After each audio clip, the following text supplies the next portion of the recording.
if you had to, just from what you know about me, I mean, you've seen me at work a little bit, not a ton, but a little bit. If someone asked you, geez, how legit do you think she is? What would you have to say? Say that again. If someone what? Ask me what? If somebody asked you, how legit do you think that Dawn is? What would you say? I would say Dawn's about 80+% accurate. Okay, well that's good. I mean, I take that as a compliment. Yeah. But again, I said you could have been afraid of losing your testicles at some point. So.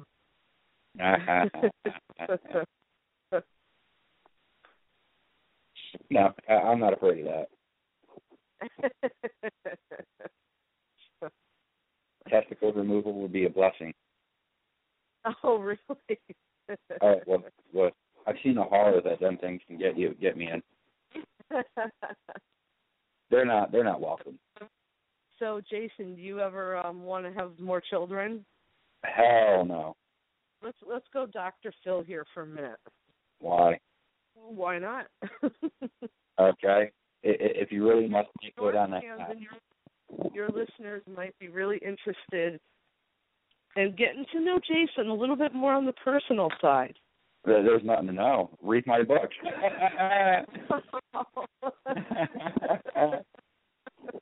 Good answer. Can't get no more personal than that. Well, can you tell me a little bit about your second book? I know it's centered around Letchworth, which I'm dying to go there. I'll take you there one day. My second book, it's about Letchworth Village. It was on Ghost Adventures at one time, but I was there way before Ghost Adventures was there. Years before they were there. Right. I know that building inside and out. I can literally walk around that building now without a flashlight and be perfectly fine and comfortable. I grew quite fond of that place. It's a home away from home, I guess you can say. Needless to say, I will flat out tell you, if you can go on the property, but if you enter the buildings, you will get a ticket. You will get fined. I will say that. Daytime? What? Even in the daytime? Yeah, even in the daytime. You're not really supposed to be in the buildings. You can go on the property and walk around and do what you got to do because it's state land, it's a state park. But the buildings are off limits. You're not supposed to go in the building. Everybody does it, though. So, well, if you go in the buildings, you go on your own risk. That's all I got to say. I can go into the group of everybody does. I want to go into that group. Well, anyway, I've been in there many, many times, as I said, way before Ghost Adventures was there and so forth and so on. And it's a very depressing atmosphere altogether. And it's also very passionate at the same time.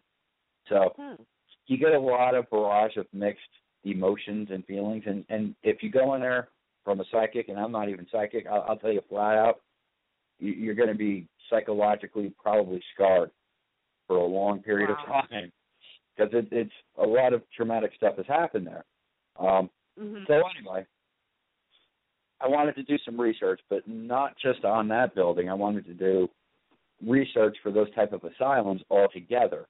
Right. We're on those type of asylums. They basically housed more of the mentally challenged and handicapped, people throughout generations. And this particular building opened up, I believe, in the late 1800s, if I'm not mistaken. And I'll go into some stories here and so forth and so on, but I got to tell people, this just wasn't this building. This was every asylum like this across the country. Basically, I wanted to capture and ensure that the readers who pick up this book got a grasp of the type of torture and hell that went into these facilities. That was my main goal. And so I did a lot of research on that building in general, but I also picked up a book called Inventing the Feeble Mind, and I ask everybody, please pick up that book and read it. So I read this book, and that's basically what that was about, just the basic treatments and so forth and so on throughout the history in these sort of facilities. Mm-hmm. So I read this book, cover to cover, and, it helped give me a little bit of grasp, and it also helped clarify a lot of questions that I had about Letchworth Village in general, because if you go into that particular facility, you will find records and files laying all over the place. I mean, just blown out, and it's kind of sad, too, because, this building's been closed down since the 90s, and here it is, almost 20 years later. We're going on 20 years later, and, these records are still there, and they should be in a registry or something like that. Right. But they're not. They're just laying all over the place. So, I obviously, throughout my journeys of being in there, I've picked them up, and I've read a lot of them, and so forth and so on. Now, a lot of the questions that I got from reading those particular records, were answered by reading that book, Creating a Feeble Mind. And basically it goes into a lot of experimental surgeries, I guess you can say. A lot of doctors, they wanted to see if their anatomy was, similar to those of the regular people, so they just cut them open and check everything out and so forth and so on. Now, a lot of people say, well, that's not too bad. Well, even though it is bad, we'll look at it and say, well, it ain't too bad. We'll keep this in mind. Considering that these people had no mental capacity as those of a normal person, they felt that using anesthesia was unnecessary. So they're getting cut open without, any kind of anesthesia, just dealing with the pain. And a lot of them actually died right there on the operating table because, it was just too great. Or they use very little anesthesia. They give them a couple of aspirin and say, okay, let's do this. So, I mean, they went through crap like that. A lot of vaccinations that, we take for granted was experimented on these patients, throughout the country. The polio vaccination. When that was invented, they didn't test it on lab rats. They actually tested it on, these people with handicapped disabilities. They would line them up in a row, hundreds of them at a time, and inject them with the actual vaccination. And then 2 days later, they'd line them back up again and inject them with the disease, just to see if it worked. And that's the things that they would do, and a bunch of others to go on with a few. And I know that's sad and that is extremely depressing, but it's true. It's true. And right. a lot of the things that we take for granted in modern medicine, such as the vaccinations, certain kinds of surgeries, and things that we do take for granted, we kind of owe it to these people because, well, that's how they learn how to do it, basically, on these particular patients. And right. And they had no choice over the matter. It's not like they looked on a bulletin board and say, hey, have your liver cut out for $20. Let's go check it out. No, the doctor looked at him and said, you're coming with me, laid him down on the operating table, cut him open, or did whatever the hell they wanted to, and that was it, and they had to deal with it. So, I mean, I wanted to capture all that in my book, my second book, and I think I did pretty well. I think I did it pretty well. Not to mention I also wanted to capture, the paranormal phenomena that I encountered, as well as that location. Some of the more well-known ones since throughout my time of being there. And I put it all on the one night, which I know isn't 100% accurate because a lot of the paranormal encounters that happened to me, happened over the course of several years. But, I threw some of the more important ones and more, I guess you can say, impressive ones, is the best way to say it, and threw it into, one particular night in my book. So, I mean, I wanted to capture that, and I think I did well. So, basically, it's like a story within a story, the whole thing when it boils down to it. It's got a historical story, and then it's got the overall story. So, for an even better book. I mean, you've got the two facets that are totally interesting. Yeah, and it definitely branches off and takes a completely different direction from my first one, on Rest in Peace. But they're both equally excellent, if you want my honest opinion, in their own little way. absolutely. I mean, I enjoyed your first one, but I'm really looking forward to the second one. Yes. I can't wait until it's finally released. I know I get a lot of messages on a daily basis asking me, Jay, when is it coming out? I want to know. Jay, I got to get it. Jay, I want to read it. I mean, I get messages up the ass. Man. It's crazy.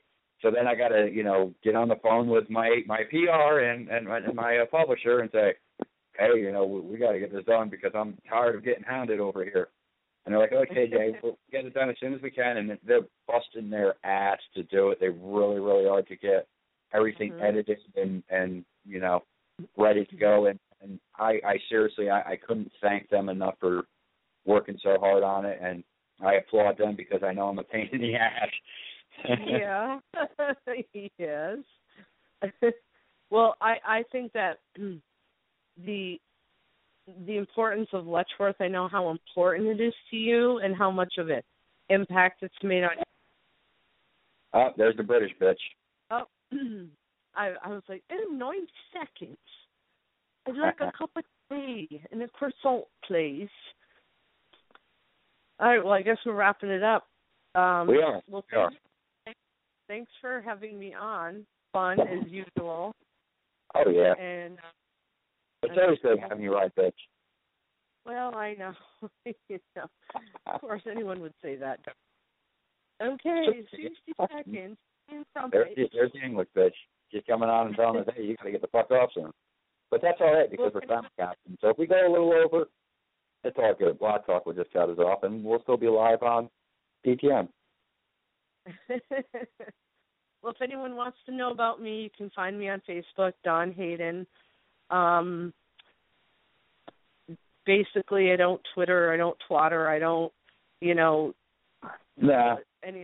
that LinkedIn. I mean, I can't even, to me, simple is better, What happened to conversation? I don't know.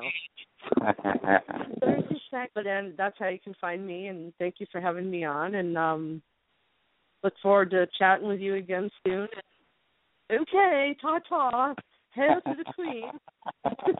It was a pleasure having you on, Dawn. And check Dawn Hayden out on, like I said, Facebook. And you can always go to the Ghost Chat Radio fan page, everyone on Facebook, and look me up, Jason Stanton, and go to www.authorjasonstanton.com and check out my blogs there. And, you can look Jason Stanton up on Facebook in general. Just message me if you want. And, we can go from there and have a blast. I'm always up for suggestions. Dawn knows that. She'll tell you. Oh, yeah. Yeah, you're always open for suggestions. Yeah. Hip, hip, cheerio, love. All right. Until next week, everyone. Hopefully Jody will be back. But until next week, I will check you out later. Ciao, Bella. Later.